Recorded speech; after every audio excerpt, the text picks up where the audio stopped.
Hello, everybody, and welcome to another edition of Realcomm Live. So glad to have you with us. As always, we've got an exciting show lined up for you today. We've got two phenomenal women, senior executives in the industry, who are going to share with us their thoughts on what the hybrid office might look like. We've had conversations about COVID tech. We've had conversations about working from home. And now everybody's trying to figure out, what does that office look like once we get back to normal or the new normal?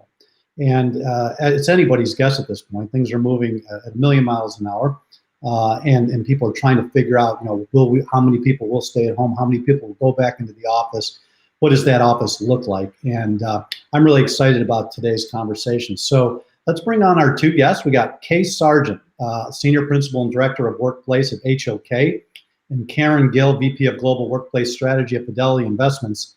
I mean, we're looking at a ton of experience, ladies. Really good to have you, and so glad you're willing to share your thoughts with us.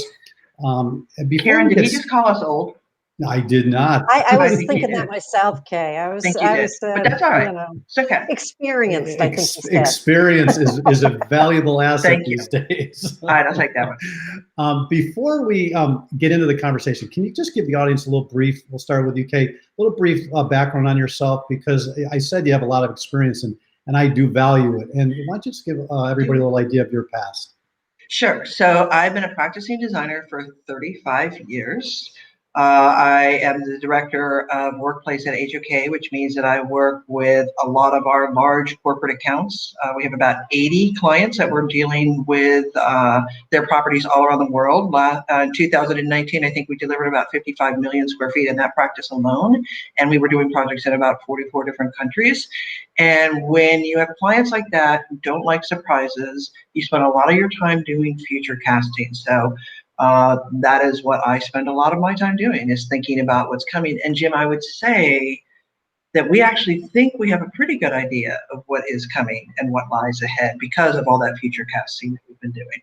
Yeah, that's exciting. And the other wonderful thing about your perspective is it's global. You can look at other parts of the world. Other parts of the world have been impacted a little bit differently. And so you've got a lot of life lessons that you can bring to the situation, which is wonderful. Karen, a little background? Absolutely. So like Kay, I really enjoy looking into the future. We call it scenario planning. I'm a workplace strategist, so my ultimate goal is to really understand the business, understand the aspirations of the businesses and the culture, and really look to create high performance environments for the experience of the people. So I'm really after the experience that it'll bring to the people. Really worked in a lot of different organizations recently with Fidelity. Oh, and by the way, I have to disclaim that what we talk about here today are my opinions and not the opinions of my organization. That's very important for me to state. Sure. But before this, I was with HP, and before that, I was a consultant going into many different organizations, really helping them devise how they want to work into the future and helping them get there. Change management is also a huge piece of what I do, and what I'm basically concentrating on these days, because there is so much change out there. Right. So just to set some context for the conversation, my world of dealing in offices and everything really changed in probably 1984, 85, when I got my first laptop computer. If you're old enough like I am to remember the compact sewing machine or the Wang laptop with the printer built into it, once I got that and my 2400 baud modem, I was ready to fly. And I remember being in New York City with my alligator clips, pulling off the phone cord, putting my alligator clips on and getting my email, in 1987, right? So that was the advent. That's the year that Deloitte opened up their big telework office in the South Bay in LA, and when IBM shut down their offices on Hope Street in LA, saying, go home, right? And that was really kind of the first experience I had. So, 20, 30 years of kind of this work in the office, but we're all on airplanes, mobile, laptops got smaller, now they're cell phones. And so we've been toying with the mobility issue, but Yahoo, bring them back. Facebook, never come back to the office again. So we've got all these contradictory views and opinions. But I think those of us who've been around a while, we always knew it was going to be a hybrid. It was going to be a combination of work from wherever and then work at a place where you collaborate and culture gets emboldened. WeWork was kind of the big first event that took this thing commercial, if you will, or brought it to everybody in a broad basis. The flex space, high density, and then they had some business model issues, as we all know, and then COVID. Okay, and now everybody, even the CEOs who were resistant, said, "I don't like it, but I guess my whole company can work from home for a year or more, 2 years, whatever the number is going to be." And it wasn't perfect, but it's kind of working. And now some people, I heard one survey that said 80% of their employees never want to come back. Okay, and so what is, as planners with working with their clients, what do you plan for? So, Kay, let's start with you. You're going to focus on the physical. Take us through what you think the hybrid scenario is going to look like. So first of all, there's so much in what you just said that I could unpack for 10 hours, but I'm not going to do that. But I will say this, that anytime somebody says we're all going to do this or we're never going to do this, I'm going to call BS on that right now. And I'm going to call BS on a lot of the things that are happening right now out in the market where people are making broad sweeping statements. We are in the middle of an evolving situation and we're yet to see this play out. And to your point, we've been doing this for 30 years. Okay. Yeah. Working from home is not unique. Now, what is different this time is that we have the technology that truly enables us to do it successfully. And because of the length of time this has gone on, it is becoming more widely accepted. But there is such a thing as a stupid question. And I wouldn't just ask people, do you want to do something? Because just because you want to do something or you can do something doesn't mean you should or it's right to be doing. There are a lot of people that it is dangerous for them to be at home for an extended period. They don't feel safe. For some people, they can't work in those environments. Other people, I mean, depression has gone up, 4 times, literally 4 times what it was. 70 to 80% of Americans, adult Americans, are feeling anxiety or depression, right? And so, maybe we don't want to commute every single day, but there's got to be some kind of a balance. And so what we really see emerging is this ecosystem of spaces. And I think what we hear all the time is, when can we return to the workplace? Or when can we return to the office? Do you want us to bring up your slide? Do you want us to bring up your slide? Sure, okay, sure. Yeah, let's we believe that's a flawed concept, okay? Because the notion of returning to something that wasn't working well in the first place, we don't want to do. We want to go forward. We don't want to go backwards. And it's really not just about an office anymore. It's really about this whole ecosystem of spaces. It's about, home environment, it's the spoke, and it's the hub. And so this is what has organically bring us back and put that in the corner. Been happening over the last 10 plus years. But now it's becoming more cemented. And I think what's important is that we start to realize, what is it that is compelling enough about the hub or office that will make me want to leave my house? What can the spoke offer me that I can't get in one of those locations? And there's a variety of answers to those, but people at the end of the day want options and choice, so they have control and they feel empowered, which leads to engagement. And when 80% of a company's money is going to their people costs, only 10% goes to real estate and about 10% goes to IT. 80% of your money is going to people. You want them to be empowered and engaged. Right. Well, some of the things I've been hearing is that post-COVID, if there is such a thing, that people are going to say, well, it's no longer COVID's the issue. It is the 2-hour commute. It is that crowded train. It is that, that effort to get to the office. And so it really boils down to the convenience versus the culture. We need people. We got to be around people. But is it 1 day a week, 3 days a week? Or the service, right? Or the service that you're getting, right? Like a lot of people don't have an ergonomic setup in their house. They don't have the high-tech technology. They don't have the service. They can't print something. They just want to be around other people. And so it's what I can't get at home. You have to offer me that at a hub or a spoke to make it worth that commute. But I don't want to have to do it every day. Right. Yeah, you unpack. We could spend 4 hours on what you just said. Karen, hold that thought though, because I want to talk about the reason to go into the office in a minute. So Karen, you're going to talk more on the people side, right? I mean, you mentioned change management a couple of times. What do you mean by that? Yeah, I'm very interested in the experiences of the people, be it in the hub or the spoke or wherever they are, but also working from home, working from anywhere. So when you think about the people side of change, you do have to think about the environment. And what I'm thinking about is spaces actually as of service. So it's on demand. And space as a service started out with WeWork and all of those types of organizations. But I think it's changed since that. And when I talk to other organizations, they really want to provide those same types of spaces and that same type of on demand service within their environments. But what we need to do as real estate professionals is really meet that demand. And we meet that demand by meeting the needs of the people. So we have to make sure that we're creating value for them. And I think Kay mentioned that well when she said we have to create a way or a reason for them to come back. And that's what I'm talking about there. And I really believe we can do it by formulating different rituals, by having different experiences so that we can touch the hearts and the minds of all people. So those are some of the things that I'm truly thinking about, Right. along with, go on. No, finish your thoughts, right? Yeah, no, along with like activity-based work has been around for quite some time. Now we have to amplify that. It really does have to be a big part of everything we do, but we have to do it right. And we have to consider our spaces, the old ways of our spaces and what they look like, and the new ones. And once again, how we work from home, and are we giving that equal thought? I don't think a lot of companies are there yet either.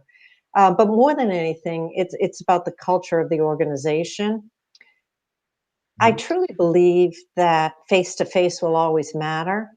But now with the cloud and many organizations going to the cloud, one is allowed to get their materials and anything that they need wherever they are. So going back to what Kay said about choice, I think it can be choice from outside of a building and anywhere you may be, as well as coming back to the offices.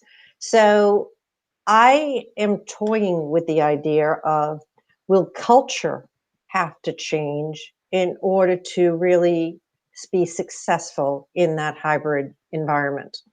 I'm really throwing that around a lot, Jim. I wish this was like a 3-hour show, because we could go a half hour on like 5 things you just said. Let's hold these thoughts. Let's hear from one of our great sponsors, Cone Resnick, and we'll be right back. Awesome.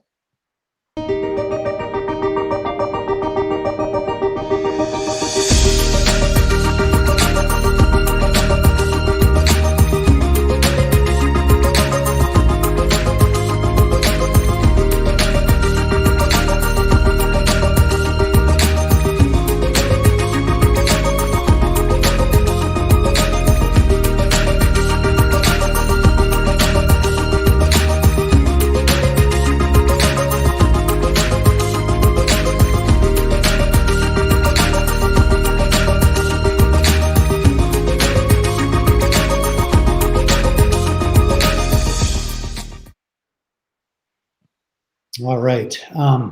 So I want to talk about what kinds of things we need to see in the office to make people want to go back. So, you know, in the early 80s, mid 80s, it was expensive equipment, conference room, desks, and file cabinets. You know, all evolved all the way up to just 24 months ago. It was the barista, the yoga studio, the amenities, right? You know, that made people feel like they want to be in this environment.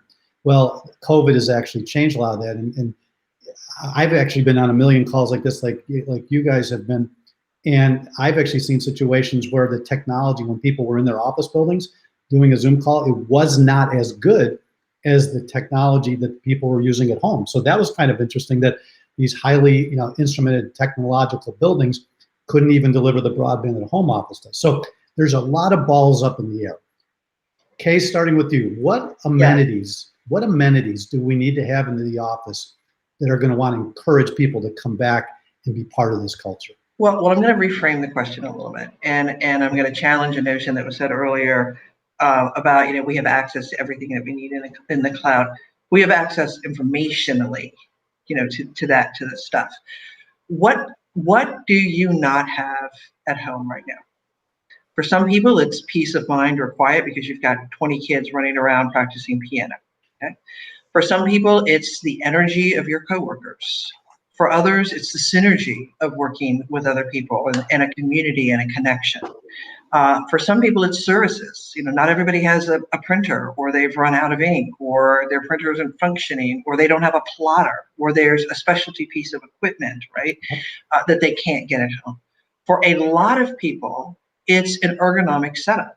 And you're sitting stagnantly in one place all day, and it's taking a physical toll on people and a mental toll. And so even getting to a space that has ergonomic setup or options and choices, and I can move and I can be in different settings.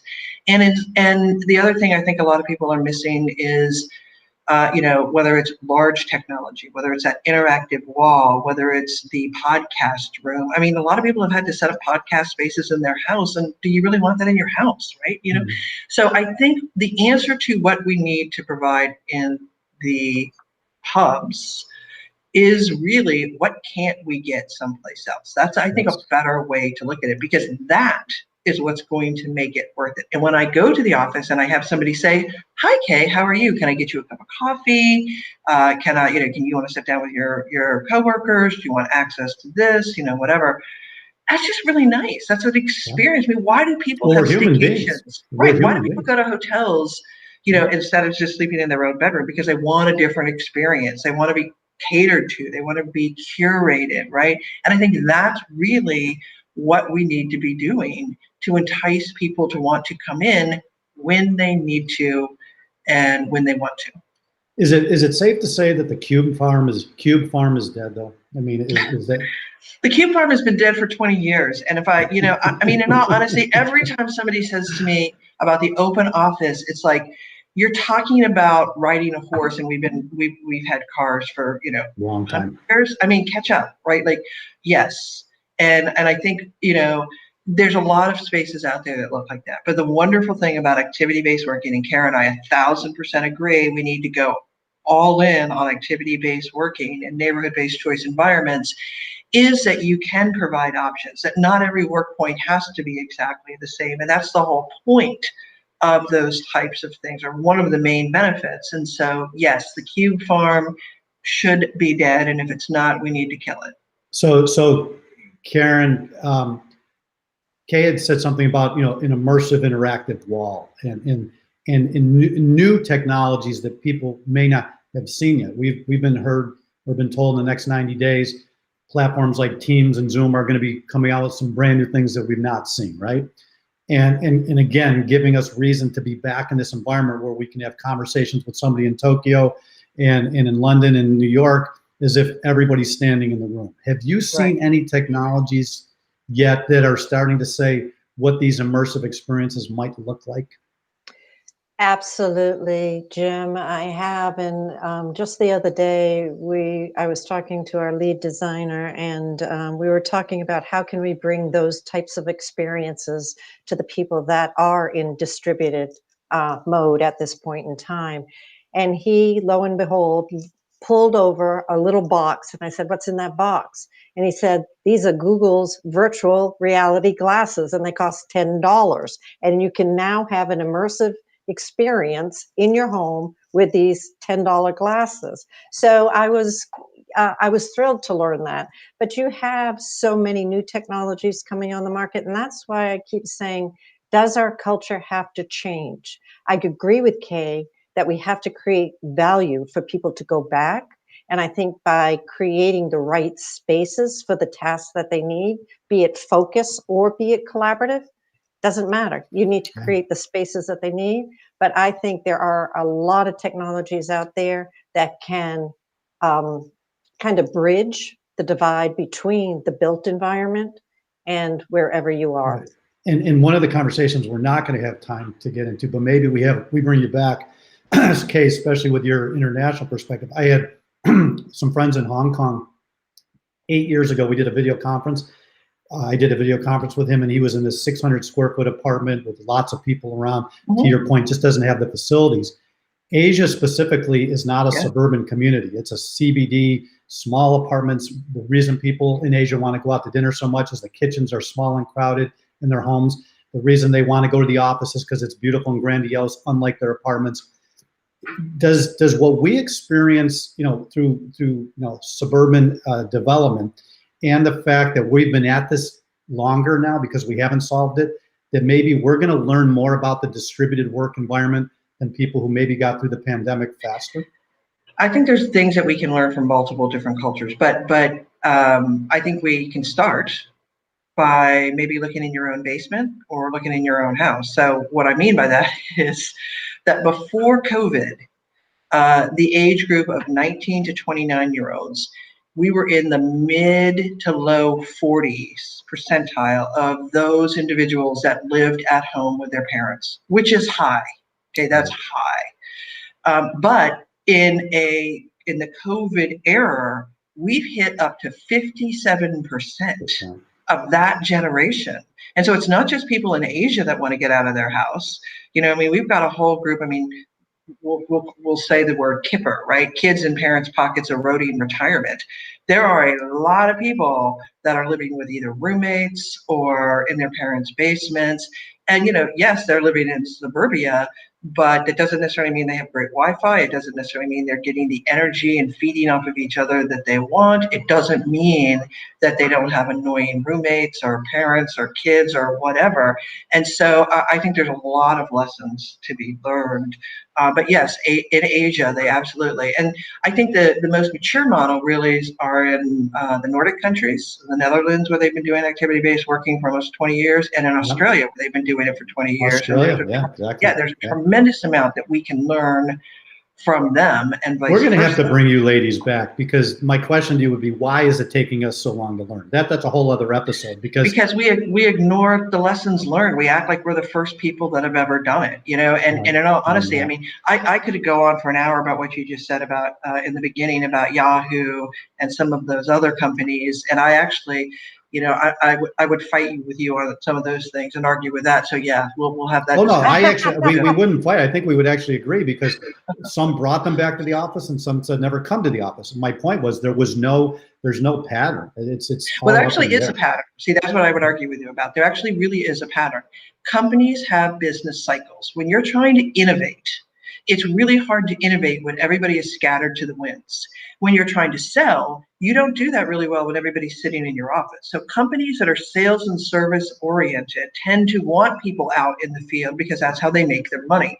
When you stop innovating or you're falling behind, that's when you need to bring everybody back in so you can innovate. And I guarantee there are cycles that people go through. So there's a lot more science behind all of these things than what people might think. And I'm going to call BS on all the tech companies that are saying everybody can go home and work forever.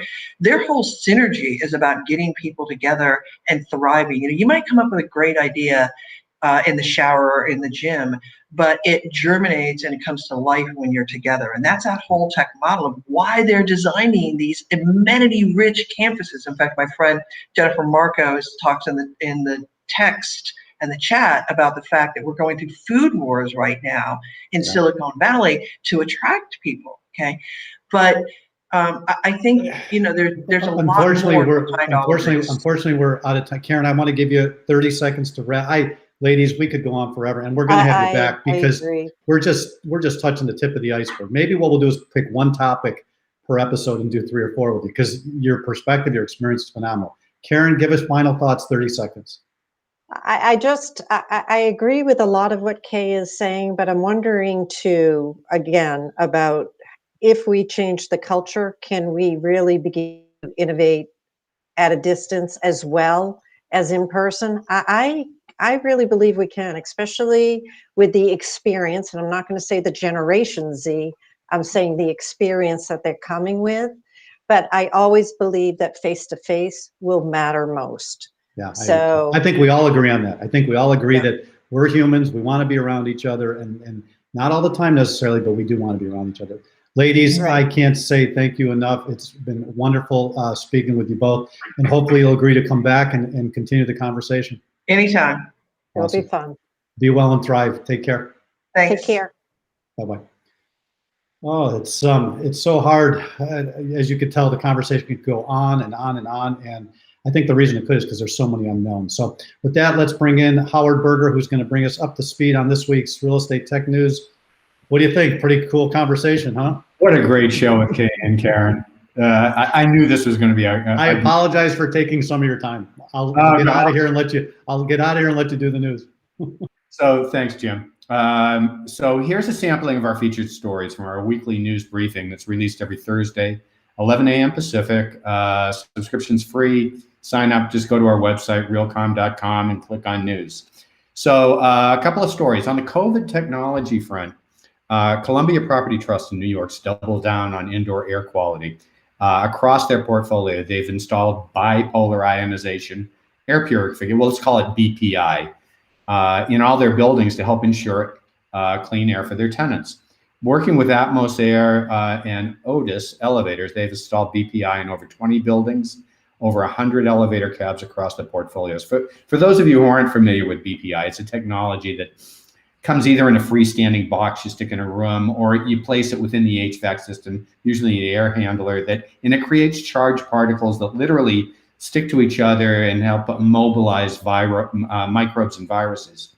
So installing BPI technology in Columbia's Work Safe program, which includes expanded cleaning and safety protocols, enhancing touchless display, touchless systems, digital occupancy tracking, and extensive tenant communications, team member training, is really the next step in that evolution. So kudos to Columbia for taking proactive measures to get folks safely back into buildings. Also, in this week's news, in another article, Andy Greenberg from Wired wrote about how a worldwide coalition of law enforcement agencies from the U.S., Canada, in an operation called Lady Bird, literally took down the super bad, notorious Emotet Trojan botnet, and arrested many of the alleged cyber criminals behind it. Ukrainian police estimated that this Emotet virus, Trojan horse, has caused over $2.5 billion in total damages by delivering Trojan and ransomware payloads to over 1 million computers. So the way it worked is if you clicked on an infected Word attachment, access to your computer was then sold to a ransomware operator, and your company gets ransomed for like $2 million. So this is a great story about, it really focused on how a well-coordinated, multi-jurisdictional cybercrime takedown operation really eviscerated this cyber beast, hopefully for good.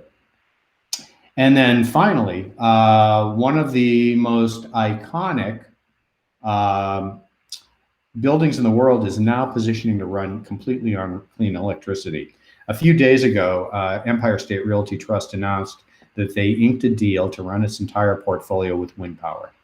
Not a lot of detail on it yet, but it appears that Empire State entered a 3-year power purchase agreement that will encompass another 13 high-rises and office buildings in addition to Empire State Building that's already started running on renewables. Now, this is where it's good. They estimate that the switch to wind power is going to result in savings of 4,500 million pounds of CO2, which is equal to the emissions from the New York City's entire taxi fleet for an entire year. So I say great start, Empire State.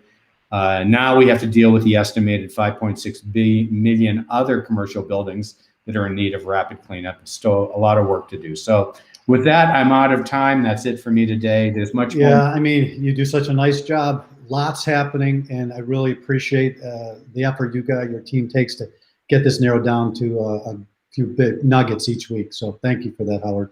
Thanks, Jim. Be well. All right, so before I wrap, let's hear from our last sponsor, Real Foundations. Real Foundations is a professional services firm focused on helping companies that develop, own, operate, or invest in real estate make smarter, more profitable decisions. From the building itself to the way it's developed, operated, and capitalized, no firm understands the inner workings of the entire real estate ecosystem as well as real foundations. We make real estate run better.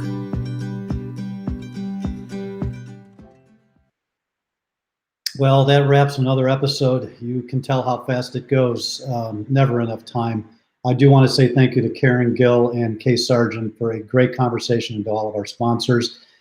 Next week's show is going to be phenomenal. We're going to be live from London. I won't be in London, but our two guests will. We've got Andrew Waller from Remit and Rob Stark from MAP. They're going to be telling us what's going on with the lockdowns in London, what they're seeing from the office and the commercial real estate market, and it's going to prove to be a really exciting show. And it's great to have people all over the world who will come in and help us understand how this pandemic is impacting buildings all over the world. So with that, I'd like to say thank you and have a great day.